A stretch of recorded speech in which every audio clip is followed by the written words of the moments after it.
Is your Coursera certificate showing the wrong name? Maybe there's a typo, or it doesn't match your legal name for your resume or LinkedIn profile. I get it. That's incredibly frustrating. But here's the good news. You can fix it in under 5 minutes with this exact process. All right, here's the plan. I'm going to walk you through every single click, from logging into your account to submitting the correction request. You'll see exactly where to go and what to do, so by the end of this video, you'll have a professional certificate with your correct name that you can confidently share. So let's jump in.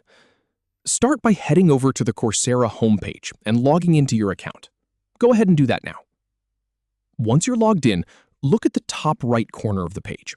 You'll see your profile icon, which is usually a little picture or just your initials in a circle. Click on that. A drop-down menu will appear. I want you to click on the option that says Settings. This is where you manage everything about your account. Now, settings can have a lot of stuff, so just scroll down the page. Keep going until you see a section labeled Name Verification. It's usually about halfway down, so don't worry if you miss it on the first pass. Just scroll slowly. And here's the really important part.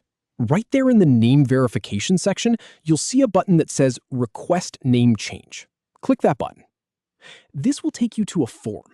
Now, this form is where you're going to type in your correct legal name. Take your time here. Make sure it's spelled exactly how you want it to appear on your future certificates. I'm talking about your first name, your last name, everything. Once you've filled that in, look for the Submit button at the bottom of the form and click it. And that's it. Seriously, you're done.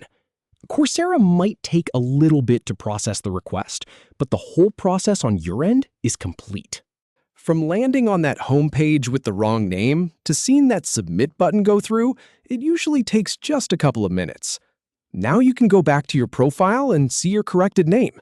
You can confidently add that certificate to your resume, update your LinkedIn, and prove your skills without worrying about a silly spelling mistake holding you back.